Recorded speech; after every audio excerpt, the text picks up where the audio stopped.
The discovery of King Tutankhamun tomb remains one of the most iconic archaeological finds in history. Hidden beneath the sands of Egypt's Valley of the Kings for over 3,000 years, the young pharaoh burial site stunned the world with its richness, mystery, and historical significance. Yet beyond the golden treasures and sealed chambers lies a far more complex story. One of sudden death, political power plays, hasty burial rituals, and a scramble for the throne. As researchers peeled back the layers of time, they unearthed secrets that reshaped our understanding of Tutankhamun's life, death, and the turbulent era that followed. This documentary dives deep into that hidden story, revealing the truth behind the boy king's burial and the shadowy figures who shaped his legacy. Tuts Mummification. The mummification of King Tutankhamun was far from ordinary. Unlike other royal mummies of his era, his body showed signs of a rushed or botched process, with an unusually large abdominal cut, something not common until centuries later. Experts like Salima Ikram suggest that despite the richness of his tomb, his actual mummification was poorly done, raising questions about the events following his sudden death. No heart.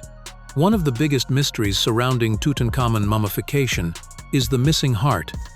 Ancient Egyptians believed the heart was essential for judgment in the afterlife, yet Tuts is absent. Some experts think it might have been destroyed during embalming or lost due to hurried procedures. His body was charred and poorly preserved, suggesting mistakes during mummification. The embalming might have been rushed, possibly due to a political crisis or the lack of skilled embalmers. The absence of the heart adds to the many irregularities in his burial. The Chamberlain. A figure named I, Tutankhamun's vizier and Chamberlain, played a critical role in his burial. As a powerful court official, I took charge of the burial ceremonies, even performing the symbolic opening of the mouth ritual. This act was usually reserved for close relatives, but I used it to legitimize his claim to the throne. This suggests a strong political motive, showing how funerary rituals could be manipulated for personal power. I eventually became pharaoh after Tut's death. The unfinished tomb. Tutankhamun's tomb was far smaller than expected for a pharaoh, which led archaeologists to believe it wasn't originally meant for him. Many experts agree the tomb was hastily repurposed following his sudden death. Its simple layout and cramped design contrast sharply with grand royal tombs. The speed of decoration and construction points to a lack of time, possibly because Tut died unexpectedly at a young age. This reinforces the idea that his death triggered a scramble to prepare a proper royal burial. The challenge. The discovery of inconsistencies in the artifacts and tomb decoration raised questions. Researchers noticed changes in inscriptions and reused materials. Some shrines had been altered, replacing the names of previous pharaohs with Tuts. Items like the death mask may have originally been intended for someone else, possibly a woman. These findings suggest that many of Tutankhamun's burial objects were recycled in haste. This highlights the challenge of piecing together the truth from a burial full of alterations. The gamble. After Tutankhamun's death, I saw an opportunity to seize power. By officiating Tut's funeral and conducting royal rituals, he cemented his claim to the throne. This was a risky political gamble, publicly aligning himself with a deceased pharaoh to legitimize his rise. The gamble worked, and I became king, but it exposed the cutthroat nature of royal succession. Everything from the rituals to the tomb's contents reflected the underlying power struggle in the court. The challenge. The discovery of inconsistencies in the artifacts and tomb decoration raised questions. Researchers noticed changes in inscriptions and reused materials. The discovery. In 1922, British archaeologist Howard Carter discovered the tomb of Tutankhamun in the Valley of the Kings. It was nearly intact, an extraordinary find, as most royal tombs had been looted. Over 5,000 artifacts were recovered, including chariots, jewelry, and the famous golden death mask. The discovery captured global attention and sparked a renewed fascination with ancient Egypt.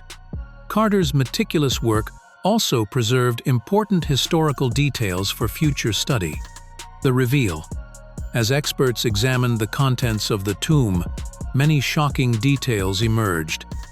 The burial appeared rushed, and several objects were damaged or incomplete. Some golden shrines had altered cartouches, and paintwork on walls showed signs of being done in great haste. Tuts' mummified body had suffered burns, possibly due to a chemical reaction from embalming fluids. These clues painted a picture of a disorganized, politically charged burial, rather than the dignified farewell one would expect for a king. The funeral. The funeral itself appeared chaotic. Items were stacked clumsily, with signs of looting even in ancient times. Egyptologist Marianne Eaton Krauss found broken and missing pieces like a stool torn apart, with gold bands removed and parts hidden. The annex was overstuffed, indicating a hurried effort to get the burial done. Despite this disorder, some rooms, like the antechamber, showed signs of care. This contrast suggests some workers took pride in their roles, even amid pressure and temptation. The research. Modern researchers used CT scans and X-rays to analyze Tuts' body and burial.